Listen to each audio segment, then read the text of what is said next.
ليظهره على الدين كله ولو كره المشركون.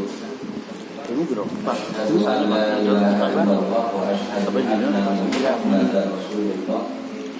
اللهم صل على نبينا محمد وعلى آله وأصحابه أجمعين. أما بعد. Ibu bapak yang dirahmati Allah Subhanahu wa taala, kalau ini hadis yang ke-38 belum selesai ya tadi. Hadis ke-38 halaman 151 ya.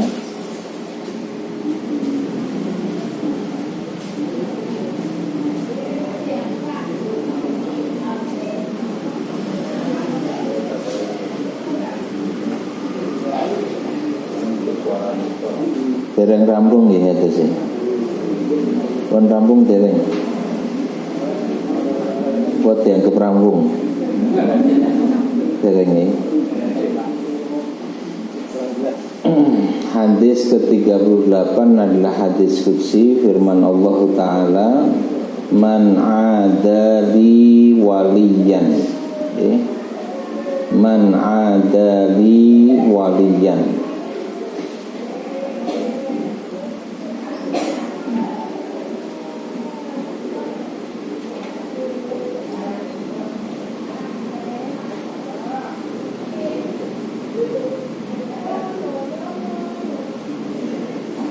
Barang siapa memusuhi waliku, faqad maka sungguh adzantuhu aku maklumkan, aku umumkan kepadanya bil harbi perang. Aku nyatakan perang kepadanya.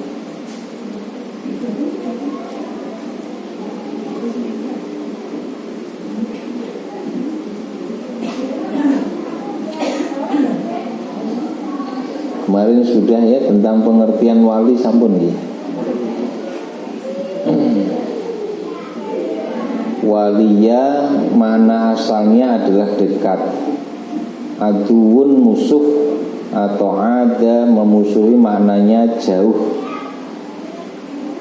Maka wali itu orang yang mendekatkan dirinya kepada Allah Subhanahu wa taala.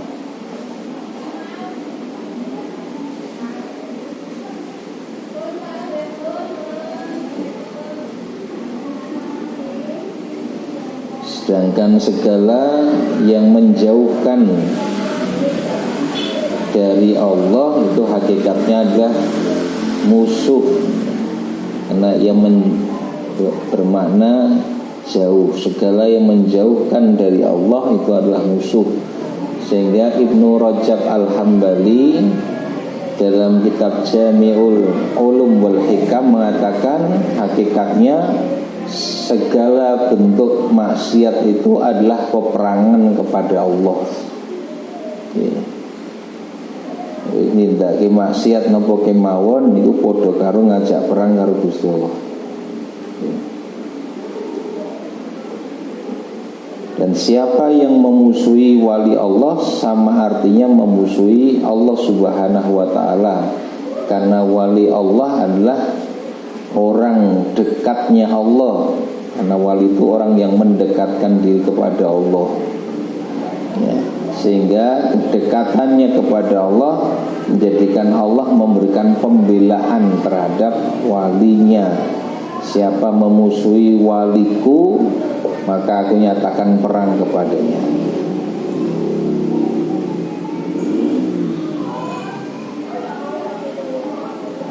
Nah, kemudian diungkapkan wali Allah, orang yang dicintai oleh Allah ini karena amal taqarrub yang dilakukan.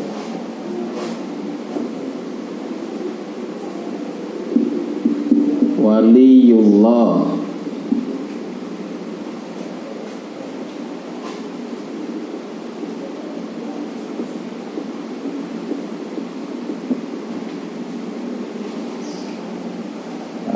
waliyullah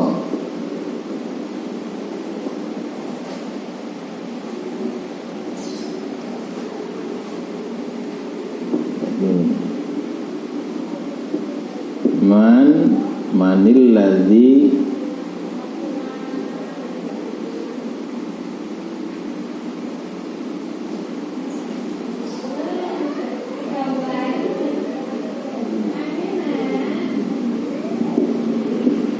yuqarribu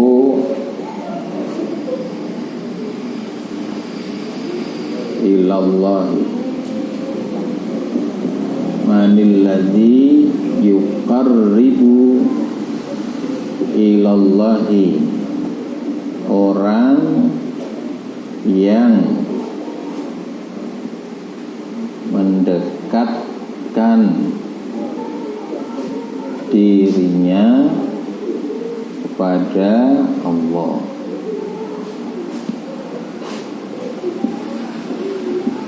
Waliyullah,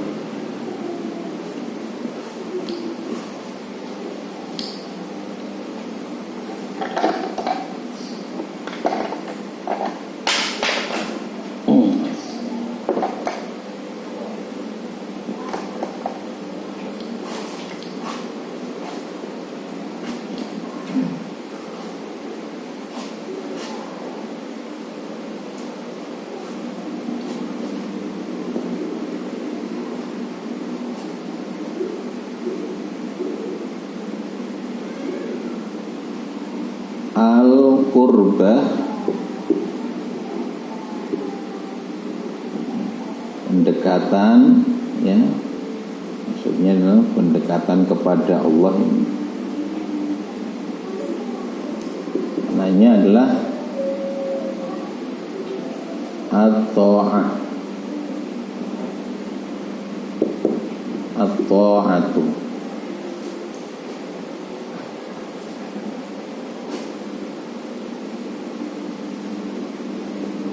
Ilallah,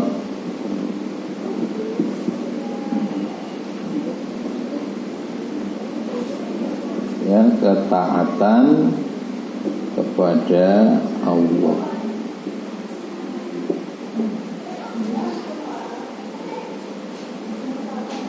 Ketaatan ini cara mau ada dua. Al-fardu, ya,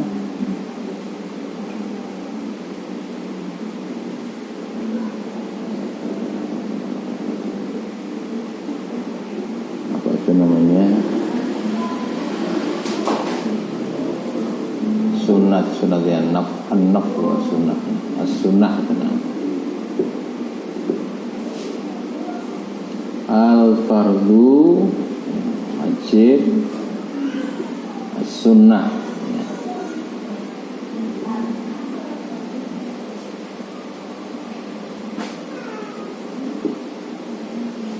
amal ketaatan ini bisa merupakan amal yang berderajat hukum wajib maupun derajat hukumnya sunnah.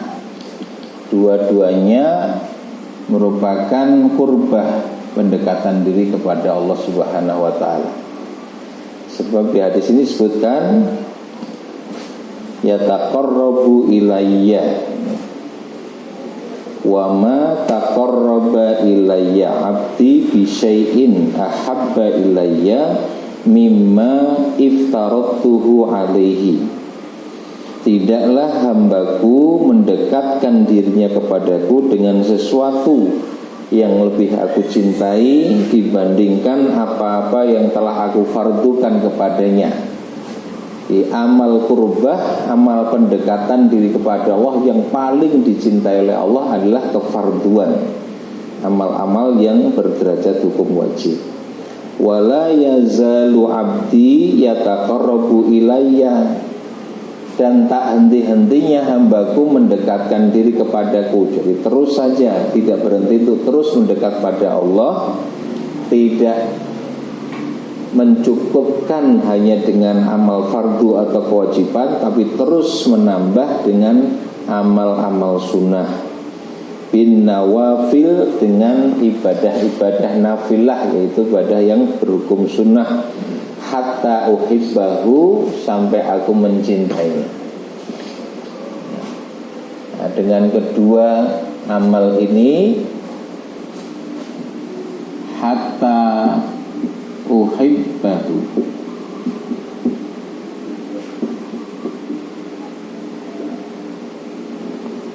hingga aku atau Allah mencintainya. Cintai hambanya yang terus mendekat kepada Allah dengan awal wajib maupun sunnah yang dilakukan secara ajak terus menerus. Ya.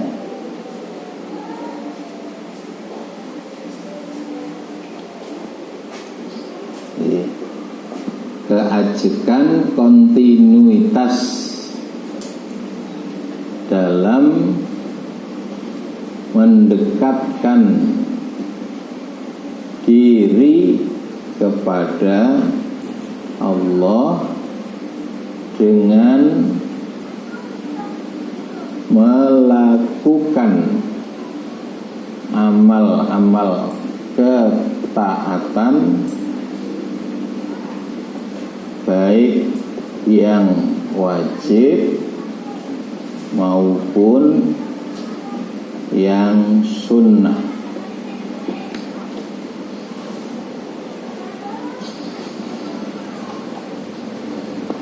Beberapa kata kuncinya kontinuitas, ya, amal-amal ketaatan, ya.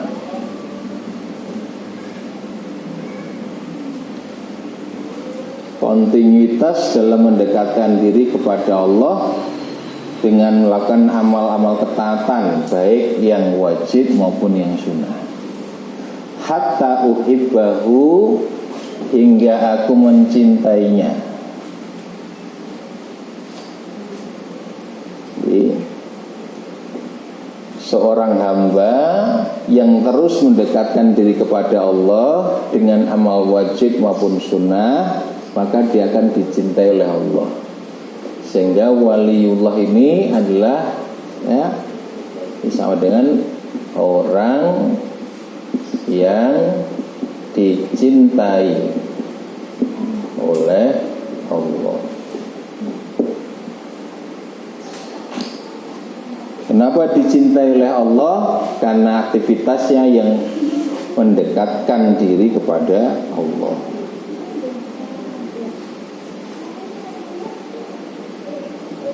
Nah, dicintai oleh Allah ini jelas merupakan kemuliaan. Sinten kemawon ingkang dipun tresnani Gusti Allah, berarti menika tiyang ingkang mulya. Kemuliaan inilah yang disebut dengan karomah.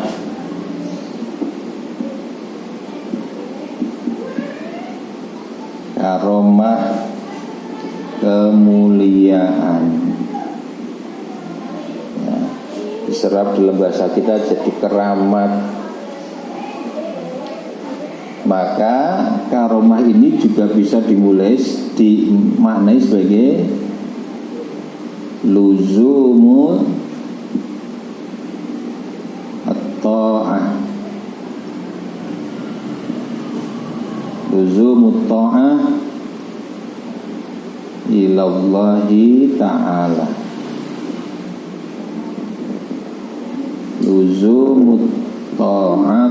luzumut ta'ati ilallahi ta'ala. Apa itu luzumut ta'ah ilallahi ta'ala? Keajekan kontinuitas dalam mentaati Allah.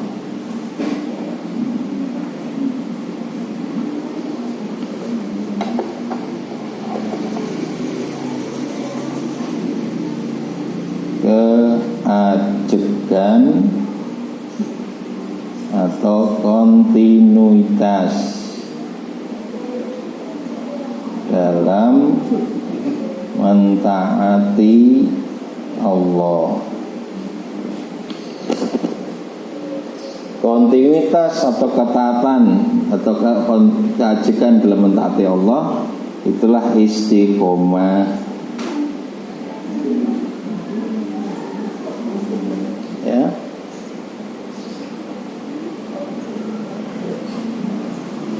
Maka para ulama mengatakan karomah yang sebenarnya adalah istiqomah.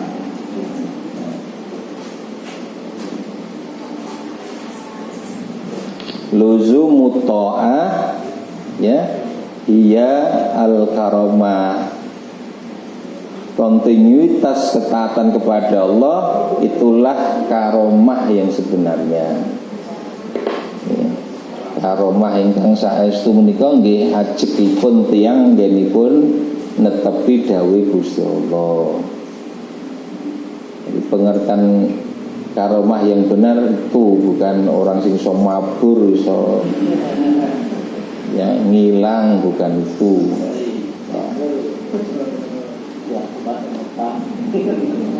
Salat Jumat ning Mekah, wong ning sumber.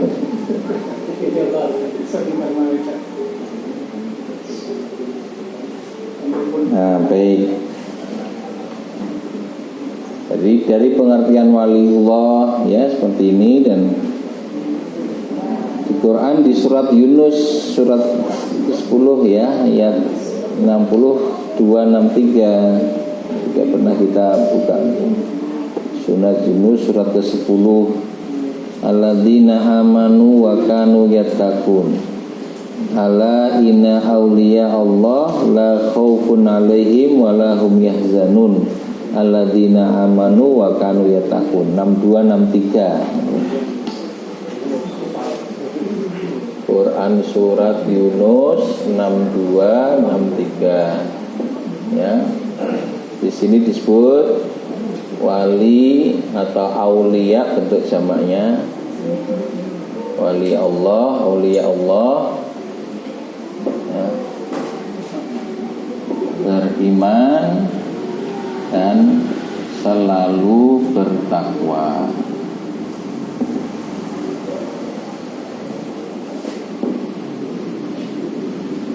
Alladzina amanu terus wa kanu yattaqun. Amanu wa kanu yattaqun.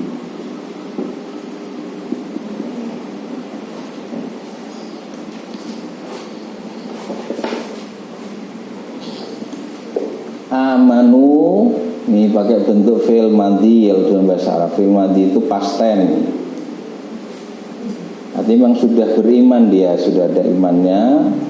Yattaqun pakai bentuk fi'il mudhari, present dan continuous ya. Sedang dilakukan dan akan dilakukan ya, terus menerus, selalu bertakwa. Sudah ada imannya dan aktivitasnya selalu bertakwa, selalu ajak tadi ya, selalu bertakwa. Ini dimaknai di hadis ini sebagai la yazalu yataqarrabu ilayya, tak henti-hentinya mendekatkan dirinya kepadaku, terus menerus mendekat kepada aku. Jadi sama di ayat ini dengan di hadis ini sama ya, dengan ungkapan yang redaksi yang berbeda seperti ini.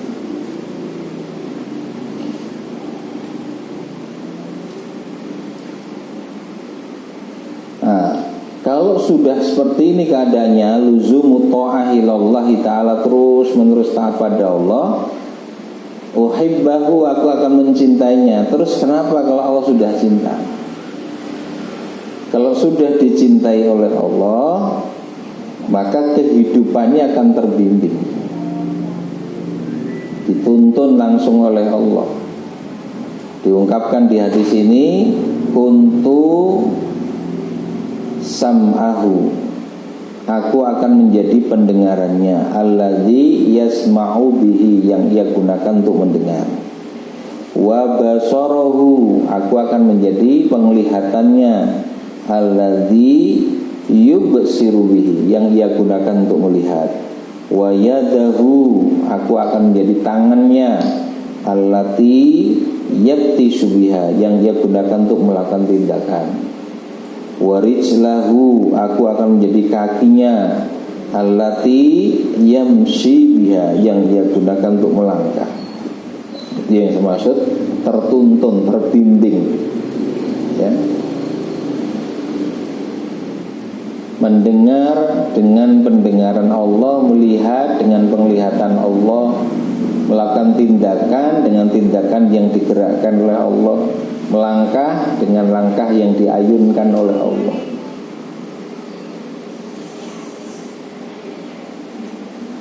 Bisa seperti itu, iya, karena hasil dari luzumut ta'ahnya itu. Teras anggenipun netepi dawuh menika ndadosaken tiyang ingkang mekaten menika hanya memiliki kecenderungan untuk melakukan apa-apa yang membuat Allah cinta kepada diri. Nah, jeng mirsani sing tak delok apa sing mari Gusti Allah nika tresna gitu. Nah, arep ngrungokke sing perlu dirungokke apa ingkang ndadosaken Gusti Allah tresna. Nggih, alhamdulillah.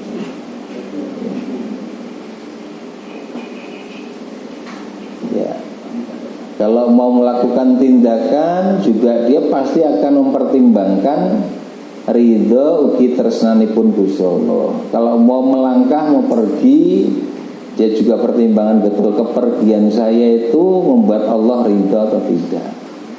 Karena sudah terikat hubungan cinta dengan Allah.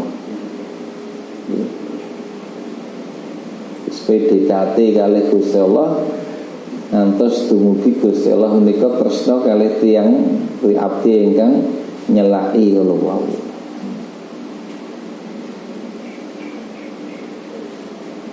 Adalah Allah kalau mendapati hambanya mendekat, ya, siapa mendekat kepadaku dengan berjalan, aku akan temui ia dengan berlari.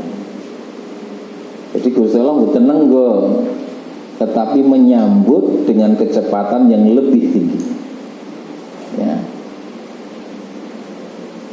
Itu yang disebut rahmat, kasih sayang Gusti Allah, ya. Saumpami Gusti Allah namung nenggo niku adeng sik montang-manting ora tekan-tekan. Tapi karena Allah menyambut, bukan menunggu. Nah, Allah hanya butuh melihat kita melakukan kesungguhan untuk mendekat. Aspek kemampuan akhirnya benar-benar dekat dengan Allah itu rahmat Allah. Jadi jangan dinilai dengan lemah dan sangat terbatasnya diri kita. Gusti Allah namung dawuh supados sae dene oleh tenanganan mawon. Tenanan dengan segala keterbatasan kita, Gusti Allah sing nyelakin. Kan mungkin sebagian kita kan mungkin menggali, nek koyo aku koyo iso. Nek karep ana ning kok ketok ya abot misalnya gitu. Karepe ngono nek salat tahajud ya arep 11 rakaat atau 13 ning agek 4 wis pegel kabeh.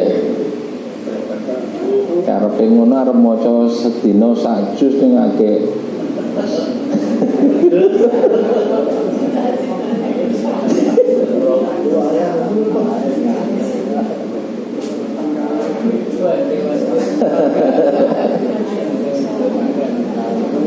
nggak jadi masalah berapapun capaiannya, tapi Allah hanya butuh kesungguhan kita. Ya, Allah hanya butuh kesungguhan kita. Mungkin Gusti Allah sing nyelak ya wae. Tapi kita harus aksi terlebih dahulu untuk mendekat dengan kesungguhan yang kita bisa lakukan. Baik. Nah, ketika kita membangun kesungguhan itu dan terus menerus kita upayakan, maka Gusti Allah tresna lajeng gesang kita menika pun tuntun Gusti Allah. Okay. Diingat perkataan Buya Hamka itu, ya. Ada orang itu waktu laporan ke Buya Hamka, Buya saya ini berada di kota suci Mekah, tapi kok neng dinggon kok ketemu karo WTS, wanita tunasusila, pelaku zina, ya. Terus Buya Hamka mengatakan, saya pernah melakukan perjalanan di Amerika Serikat, tapi saya ketemu dengan orang-orang baik, ora tahu ketemu karo wong sing lakoni dosa. Lalu beliau mengatakan, orang itu hanya akan dipertemukan oleh Allah dengan apa yang ia cintai. Apa yang dia cintai, kecenderungan hatinya kemana, ya sing ditemokne ya sing ngono. Ya. Artinya memang orang yang dicintai oleh Allah dituntun dia melihat hal-hal yang dicintai oleh Allah, mendengar hal ini. Ya.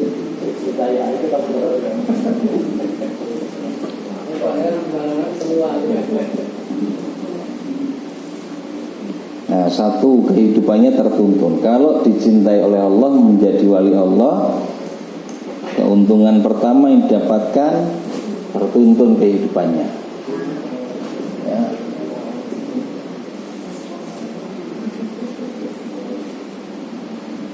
Terbimbing oleh Allah, ya, kehidupannya. Dua, walain sa'alani la'u'tiyannah. Kalau ia berdoa, aku kabulkan doanya. Doanya mustajab. Tiga, walain sa'adhani la'u'idhannah. Kalau ia mohon perlindungan, aku lindungi dia. Dilindungi oleh Allah. Dilindungi itu dari segala yang bisa membahayakan, dari segala yang mendatangkan madharat, kerugian, bahaya dan sebagainya.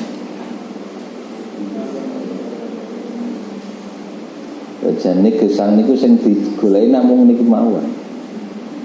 Nggih. Tansah pinaringan pitedah nggih pindah kaping kalih nalika nyuwun donga menika dipun ijabah. Ya, kaping 3 tansah pinaringan pengayoman. Wis to. Arep golek napa mulih nek ngoten. Ya, ndak ada yang lebih dari wong urip seneng kepenak bungah manahe niku nek ngeten iki. Nggih. Kalau kehidupannya tidak dalam perlindungan, senantiasa terancam bahaya, wong duite kathah ya ora kepenak. Ya. Lora-loronan wae duite akeh ya tetep sengsara gitu. Nah, maka dilindungi dari penyakit, dilindungi ya dari penderitaan, dilindungi dari bahaya suatu yang membinasakan.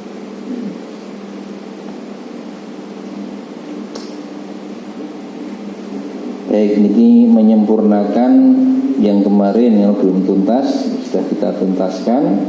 Hadis nomor 38. Kita tambahkan hari ini hadis ke-39, namun singkat menikah hadisnya ke-39, halaman 155.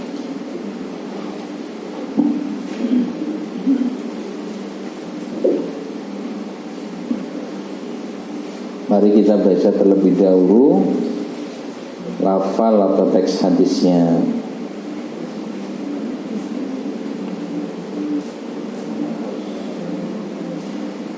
An ibni Abbasin, monggo.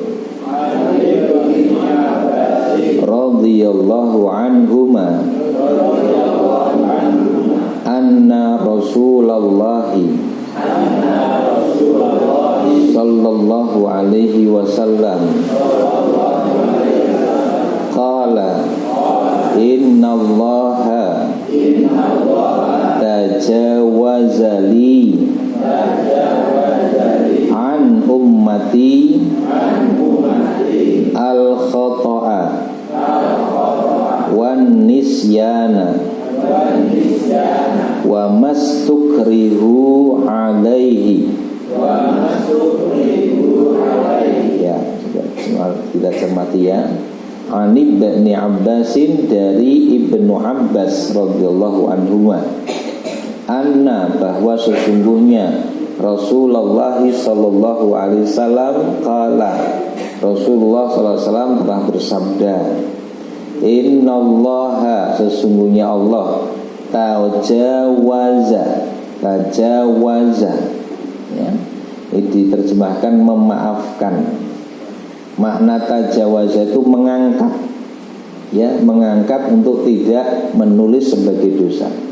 Diangkat oleh Allah li untukku an ummati dari umatku, maksudnya dari apa yang dilakukan umatku. Sesungguhnya Allah mengangkat, ya, untukku, untuk Rasulullah, an ummati dari umatku, dari umat Rasul. Jadi karunia Allah kepada Rasul Muhammad SAW bahwa apa yang dilakukan oleh umatnya itu diangkat oleh Allah, artinya tidak dicatat sebagai dosa, ya, tidak dicatat sebagai dosa. Apa itu? Ada 3: al-khoto'a 1, 2 an-nisyana, 3 ma mastukrihu alaihi. Ini saya hapus, ya.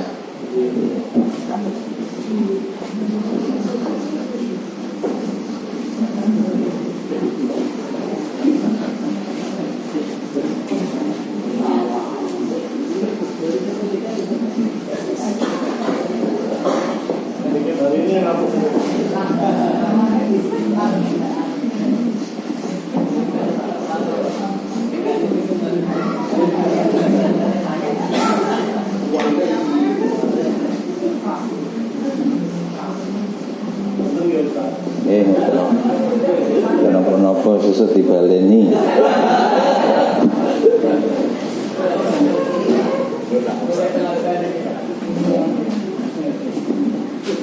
Tajawazali an ummati, gitu.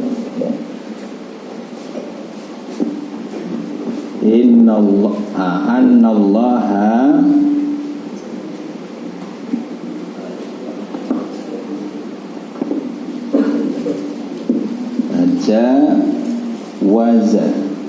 tajawaza ini diangkat, tajawaza li untukku, untuk Nabi maksudnya. Annallaha